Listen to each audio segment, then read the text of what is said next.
Je veux remercier tout spécialement les abonnés de l'Essor, qui ont été les premiers invités à ce cocktail,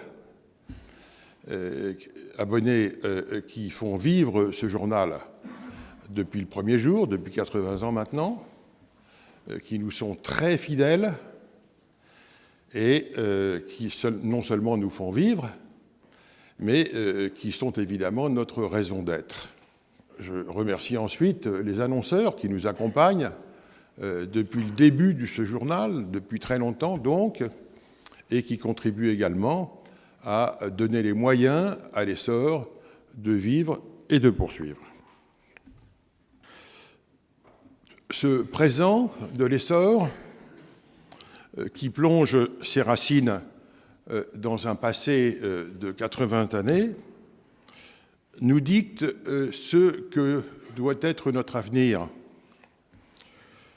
toujours au service de la communauté des gendarmes, dans le respect de ses valeurs, à son écoute permanente.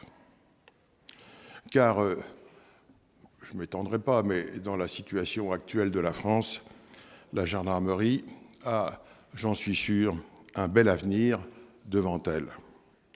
Et l'Essor aussi.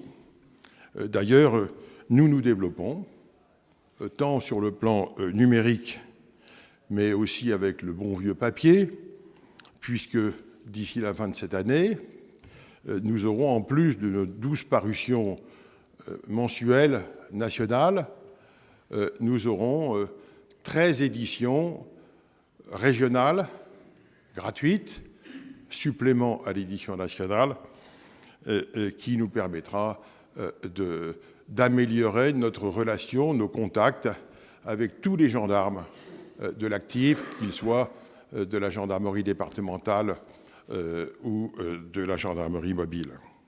Depuis 70 ans, l'Essor et l'UNPRG avancent ensemble, côte à côte, et sont indissociables, tel un frère et une sœur.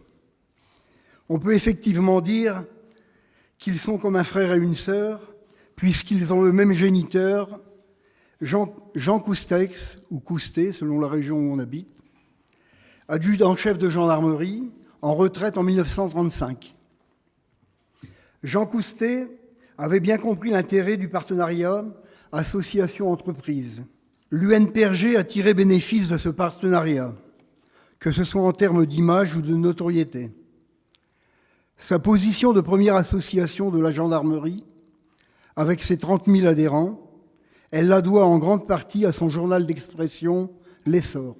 Et même s'il existe encore aujourd'hui des préjugés sur le journal, personne ne peut nier l'importance des actions menées par l'Essor et l'UNPRG en faveur de la condition militaire.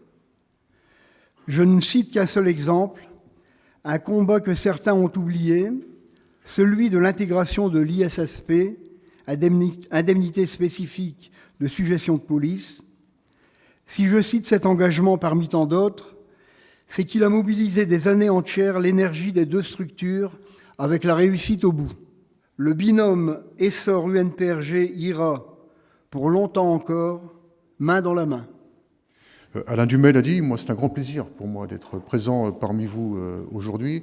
Il n'y a pas d'opposition entre l'Essor et la Direction générale de la gendarmerie. L'Essor, c'est un organe d'expression libre, c'est une des voies de la gendarmerie, mais très clairement, nous travaillons vraiment main dans la main. Ce n'est pas la voie de la Direction générale, c'est une voie indépendante qui s'exprime, qui a des positions à faire valoir, et chacun sait ici, puisque beaucoup d'entre nous sont issus de la communauté gendarmerie, le rôle qu'a eu l'Essor dans les années passées.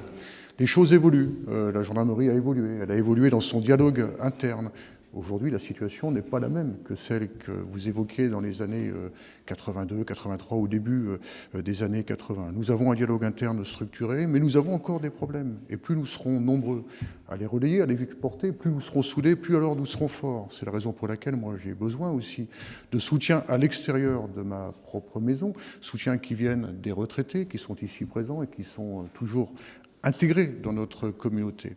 Et donc je vois avec vraiment beaucoup d'intérêt tout ce que vous faites et tout ce que l'essor est devenu sous votre impulsion. Et je vois également avec beaucoup d'intérêt tout ce qui s'est fait dans le passé. Je vois Jacques Revise avec moi, je sais quelle a été son action à la tête de l'essor durant près de 30 ans dans les années passées. Et je tiens à souligner que tout ça s'inscrit dans un mouvement qui évolue. Et la gendarmerie évolue, l'essor évolue. Sous votre impulsion, Alain, ce principe d'une rédaction territoriale, je le trouve très intéressant. Cette ouverture au numérique avec Facebook, avec Twitter, je trouve ça également très intéressant. Cette proximité que vous avez su créer avec la direction générale, sans perdre votre indépendance, pour avoir des articles de fond qui est vraiment de la texture, je trouve ça également très intéressant.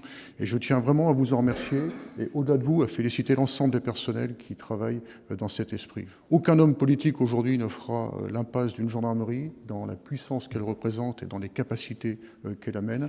Et cette gendarmerie, eh bien, elle fait partie d'une communauté.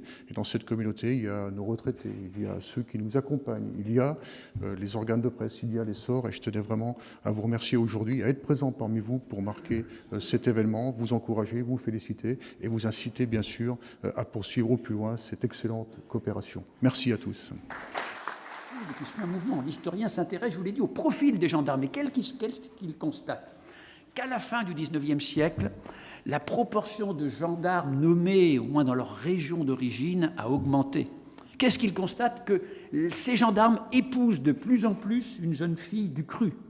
Autrement dit, qu'ils ont aussi un désir d'enracinement personnel. Alors, pour la République, ce choix de la polyvalence et de la proximité est tout à fait positif. Pourquoi? Bien parce qu'il sert la construction de l'État. Il est évident que les gendarmes vont plus gagner en responsabilité et en influence qu'ils ne vont perdre en rigueur. Mais ce choix, il est aussi positif pour l'image du gendarme, qui n'est plus perçu comme l'agent hautain d'un État intrusif et prédateur. Alors, de cette conversion républicaine de la gendarmerie, à la fin du XIXe siècle, émerge un autre modèle qui va se préciser, se diffuser pendant toute une partie du XXe siècle. Je pense que vous connaissez, plusieurs d'entre vous du moins, celle du gendarme, bon connaisseur de sa circonscription, capable de moduler l'application des règlements, d'apaiser les tensions, bref, celle du gendarme qui est connue et appréciée d'une partie de ses administrés. Bon, c'est le personnage qu'on retrouve dans les films de Pagnol, évidemment, mais ça ne veut pas dire pour autant que c'est un cliché.